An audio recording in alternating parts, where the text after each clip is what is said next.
To my channel classes by Sunita ma'am. सभी विद्यार्थियों का हिंदी की क्लास में स्वागत है।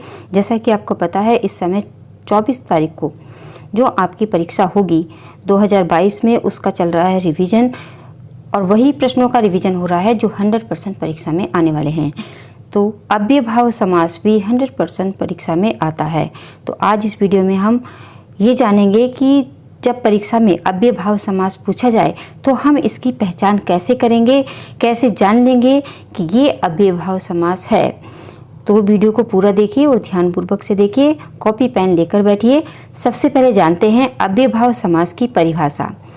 इस समास में, ये जो अव्ययभाव समास है, इस समास का पहला और पूर्व पद जो अव्यय होता है और इसका अर्थ प्रधान होता है। समझ गए? इस समास में क्या होता है, इस समास का पहला और पूर्व पद जो अव्यय होता है और उसका अर्थ भी प्रधान होता है। समझ गए? अब प्रश्न आता है कि अव्यय किसे कहते हैं, हम कैसे पहचाने अव्यय होता क्या है। तो देखो, अव्यय, अव्यय का अर्थ होता है ऐसे शब्द जिन शब्दों का लिंग, कारक और काल, इन तीनों का कोई भी प्रभाव ना पड़े। यानी ये जो अव्यय जो शब्द होते हैं वो किसी भी हालत में रहें, ये बदलते नहीं हैं, एक जैसे ही रहते हैं।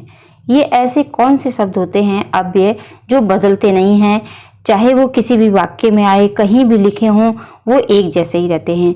जैसे कि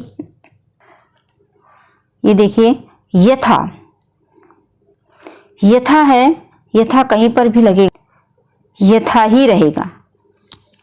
ठीक है?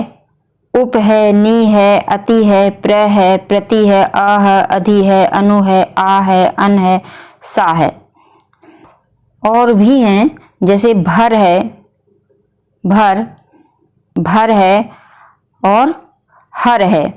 तो अब आप समझ गए अव्ययभाव समास किसे कहते हैं। ठीक है? अब बात आती है कि अव्ययभाव समास को हम पहचानेंगे कैसे। तो यहाँ पर जितने भी ये लिखे हुए हैं आप इनको याद कर लीजिए।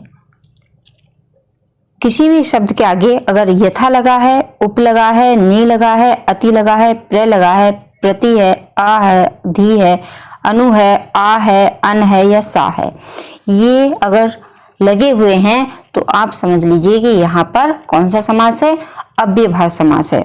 इस तरह से ये देखिए, उदाहरण है, ये सामासिक पद है और ये विग्रह है।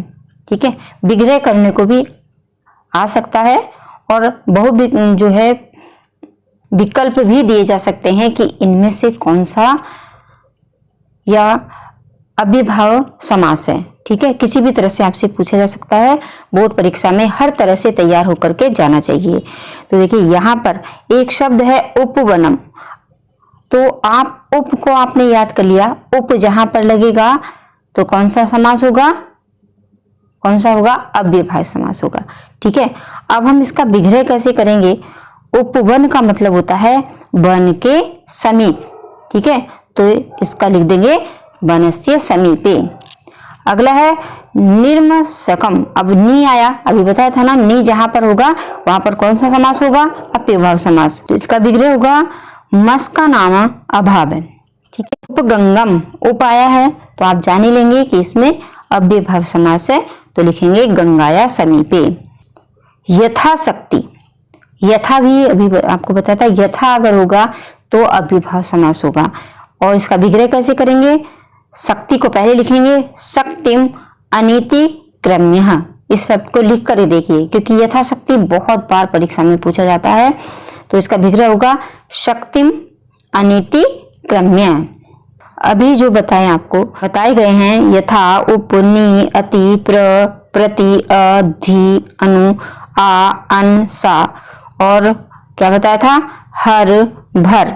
ठीक है? इनको याद कर लीजिए, अच्छी तरह से कॉपी में लिख लीजिए कि जहां कहीं भी ये हमें दिखाई देंगे वहां पर हम समझ लेंगे कि अव्ययभाव समास है। अब यहाँ पर देखिए, एक शब्द दिया है उपराजम। अब उप से ही पहचान कर लेंगे कि ये अव्ययभाव समास है। यहाँ पर भी उप है, ये भी अव्ययभाव समास है, यहाँ पर भी उप है। अव्ययभाव समास है, यहाँ पर प्र है, अव्ययभाव समास है, यहाँ नी है, अव्ययभाव समास है, यहाँ प्रति है, अव्ययभाव समास है। जहां पर उप लगा होगा उसके लास्ट में समीपे लिखेंगे, ठीक है। उपराज्यम तो राज्ञ समीपे, उपकृष्णम कृष्णस्य समीपे, उपतटम तटस्य समीपे। अगर प्र लग के रहता है प्र, तो जो लास्ट में है एक जो भी है उसको 2 बार लिखेंगे, एकम एकम, ठीक है, और प्रति को बाद में लिखेंगे, ठीक है, एकम एकम प्रति। निर्धन, निर्धन का मतलब होता है धनानाम रहित, जो धन से रहित है उसे कहते हैं निर्धन। प्रतिदिनम, प्रतिदिन आता है तो दिन दिनम दिनम, प्रतिदिन में दिनम दिनम 2 बार लिख देंगे। इस तरह से देखिए अव्ययभाव की पहचान, अव्ययभाव की पहचान कितनी आसानी से हो रही है। नी देखा और अव्ययभाव समास, नी है अव्ययभाव समास, उप है अव्ययभाव समास, आ है अव्ययभाव समास, प्र है तो अव्ययभाव समास, उप है अव्ययभाव समास, प्रति है अव्ययभाव समास। पर नी आता है, नी लगा हुआ, तो आप उसमें जान लें कि उस चीज का वहां पर अभाव है, तो लास्ट में अभाव लिखेंगे। तो जनानाम अभाव, निर्जनम का मतलब हुआ वहां पर लोगों का अभाव है। निर्मक्षिकम, मक्षिणाम अभाव, उप में बता ही दिया है कि लास्ट में समीपे लगेगा। उपतीर्थम तीर्थस्य समीपे, आसमुद्रम समुद्रस्य पर्यंतरम, प्रत्यक्षम अक्षण प्रति। जहां पर प्र लग के आए उसके लास्ट में प्रति लगेगा, ठीक है, अक्ष यानी अक्षण है प्रति। उपनगरम, फिर उप आया है तो उप के लिए समीपे लास्ट में लिखेंगे, और नगरस्य अस्य लगा देंगे, जो भी शब्द होगा, जैसे नगर है तो अस्य लगाया है, नगरस्य समीपे। प्रतिग्रहम, अगर प्रति लगकर आया है तो जो लास्ट वाला शब्द है उसको 2 बार लिखेंगे, ग्रहम ग्रहम। अधि लगा है तब भी अव्ययभाव समास, प्रति तो आपने जान ही लिया। अनु, अनु भी होगा तो अव्ययभाव समास, ठीक है। अधि गिरी, अधि गिरी को विग्रह कैसे करेंगे, गिरीषु इति, प्रति अहम अह अह, ठीक है। अनुरूपम, रूपस्य योगम, अनुरूपम का करेंगे विग्रह, रूपस्य योग्यम।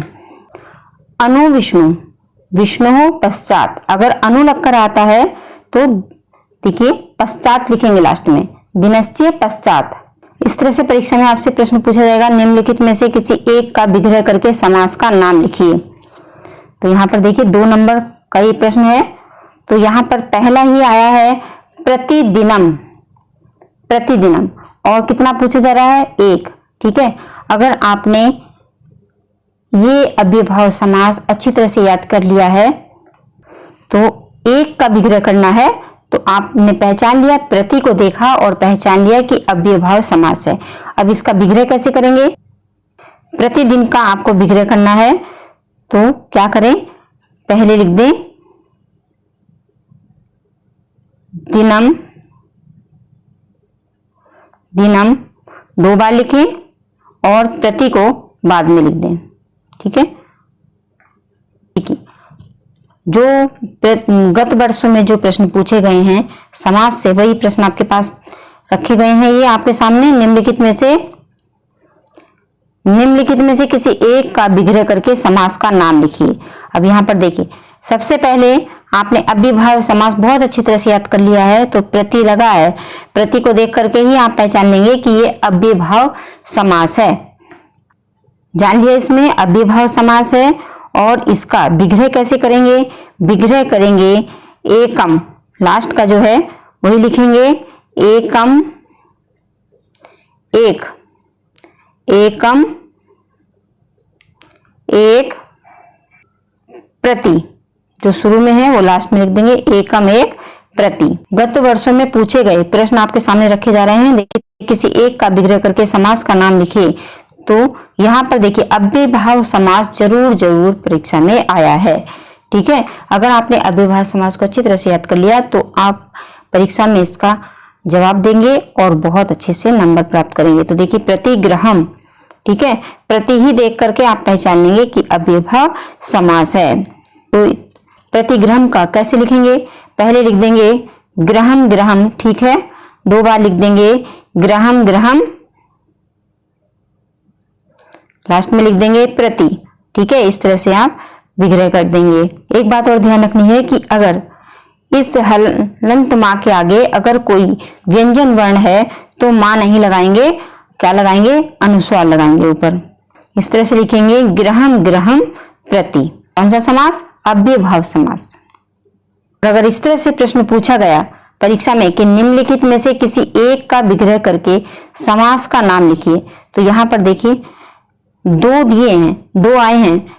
प्रत्यक्ष में भी अव्ययभाव समास है क्योंकि प्र लगा है, और यहाँ पर यथा लगा है तो अव्ययभाव समास है। किसी एक का विग्रह करना है आपको, तो यथाशक्ति का करेंगे। अगर आप यथाशक्ति का, तो अभी आपको बताया था कि बनाएंगे शक्तिम को पहले लिखेंगे। ठीक है, शक्तिम, और लास्ट में क्या लिखेंगे, अनितिक्रम्य। क्रम्य, इस तरह से अनितिक्रम्य ये लिख देंगे।